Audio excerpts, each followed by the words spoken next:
ke-14. Di sini kita akan membahas topik yang sangat menarik, yaitu Pancasila di era digital menjaga akar nilai tetap terjaga di tengah arus zaman. Kita hidup di zaman di mana semua hal dilakukan secara digital, mulai dari belajar, berkomunikasi, bahkan berpendapat. Tapi pernah gak sih kita mikir apakah nilai-nilai Pancasila masih hidup di dunia digital yang serba cepat ini? Yuk kita bahas bareng-bareng, karena lewat video ini saya ingin mengajak teman-teman semua untuk melihat bagaimana Pancasila tetap relevan bahkan di tengah derasnya arus teknologi yang terus berkembang. Jadi simak sampai akhir ya. Setiap hari kita membuka mata dengan ponsel kita. Dari bangun tidur hingga tidur lagi, dunia digital selalu menemani. Media sosial menjadi tempat kita berbicara, berpendapat, bahkan mengekspresikan jati diri. Namun, dari semua kemudahan itu, ada sisi lain yang sering menjadi perhatian. Hoaks, ujaran kebencian, dan perbedaan pandangan menjadi fenomena biasa. Orang dengan mudah mengomentari menyebarkan tanpa mikir. Kita seperti kehilangan kemampuan apa yang kita bagikan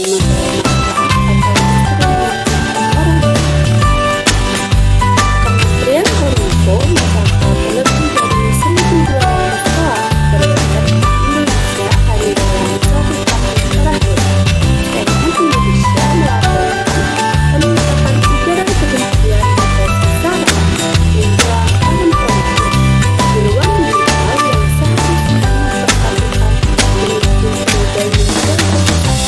Istilah Pancasila kembali dipakai bukan hanya sebagai simbol, tetapi sebagai panggung pembangunan dan arus informasi. Mampukah kita generasi digital tetap setia pada nilai-nilai Pancasila? Pancasila menjadi pemikiran mendalam tentang pendidikan bangsa.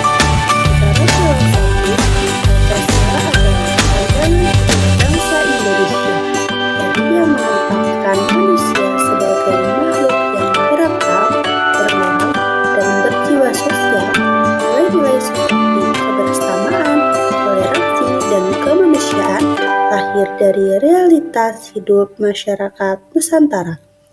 Secara sosiologis, Pancasila tumbuh dari akar budaya bangsa. Kita mengenal gotong royong, musyawarah, dan rasa kekeluargaan. Nilai-nilai yang kini terancam luntur karena budaya individualisme dunia digital. Dunia maya, orang lebih mudah marah daripada memahami, lebih senang berdebat daripada mendengar. Padahal di balik setiap akun ada manusia yang punya hati dan perasaan. Istilah pentingnya kembali ke akar filosofis dan fisiologis Pancasila, melihat manusia sebagai makhluk yang saling bergantung dan saling menghargai. Sejarah bangsa Indonesia adalah sejarah perjuangan yang persatuan. Dari Sabang sampai Merauke, kita bersatu untuk kebersamaan. Tekad untuk hidup bersama dengan keberagaman. Para pendiri bangsa seperti Soekarno berharap mengenai betul perbedaan. Mereka melakukan berbagai studi, agama, dan budaya dalam satu ide besar yaitu Pancasila. Pancasila merupakan ide yang mempersatukan, bukan memisahkan. Kini perbedaan itu bukan datang dari penjajah, tetapi dari kemudahan tulisan di antara kita sendiri, terutama di ruang digital. Dahulu, bangsa ini melawan penjajah yang datang dengan senjata, namun sekarang kita melawan penjajah yang lebih halus, yaitu penjajahan informasi, kebencian, dan egoisme digital. Sejarah mengajarkan bahwa bangsa ini akan kuat jika tetap bersatu di atas nilai-nilai Pancasila. Sebagai ideologi negara, Pancasila bukan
sekedar membenarkan diri.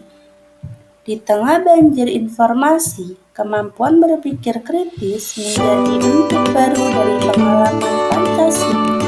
Sebagai sistem etika, Pancasila mengajarkan kita untuk berperilaku santun dan adil. Etika ini harus hadir juga dalam dunia digital. Tidak ada alasan untuk berkata kasar hanya karena kita tidak ada pembenaran untuk mengeluarkan fitnah hanya demi kelucuan.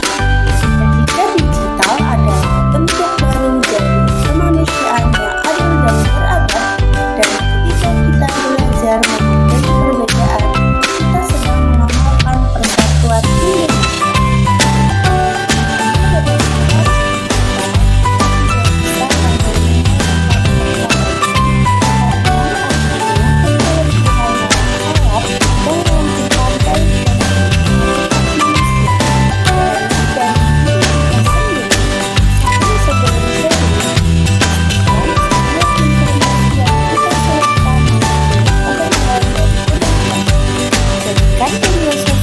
Sebagai ruang produktif, tempat berbagi ilmu, menyebarkan semangat dan menumbuhkan rasa empati. Mari hidupkan kembali istilah kedua, kemanusiaan yang adil dan beradab dalam setiap komentar dan unggahan yang kita buat. Dan jangan lupa pula sila ketiga, persatuan Indonesia yang mengajarkan kita bahwa perbedaan bukan ancaman melainkan kekuatan. Pancasila mengajarkan keseimbangan antara kebebasan berekspresi dan tanggung jawab moral, antara kemajuan teknologi dan keluhuran budi pekerti. Dan keseimbangan itu hanya akan tercipta jika kesadaran setiap tindakan sosial di dunia digital berdampak besar dan tidak.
Wah, menarik banget ya, dari semua yang kita bahas, kita jadi tahu bahwa Pancasila bukan ideologi masa lalu, tapi juga pandangan hidup yang kita temukan dari digital. Sekarang, bila kita sendiri yang menentukan itu harus digital tanpa anak atau jadi generasi yang bijak, santun, beradab, sesuai dengan nilai Pancasila.